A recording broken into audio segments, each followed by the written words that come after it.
तर नमस्कार मित्रांनो, चकून रनिंगला आलो. मनोज म्हणत होता की चला आज आपण लॉंग रनिंग मारू.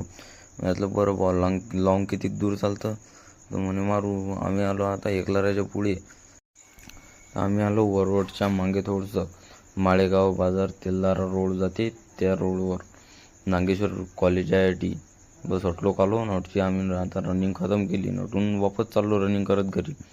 मग बॉनबीर लोक रनिंग मारली. नटून निंबाची काडी घेतली. दात घासत चाललो आम्ही आता पैदल घरी. घरी आलो. 1-1.5 घंटा फिरलो आणि जेवण करायला बसलो. मग काय आंघोळ करून चला म्हटलं जाऊ आता बाहेर फिरायला. जड थोडंसं फिरू आता, पाहायला आराम भेटेल. मग फिरता संध्याकाळ झाली. संध्याकाळी जेव्हा वारा सुटला इकडे, मग भलतीचं पाणी चालू. आलो घरात. हे पाणीच चालू आहे. जिकडे तिकडे पाणीच पोहू राहिलो मी आता. मित्रांनो, भलतीचं पाणी चालू आहे. लाईक करा, व्हिडिओला सबस्क्राईब करा. भेटू आपण पुढच्या ब्लॉगमध्ये.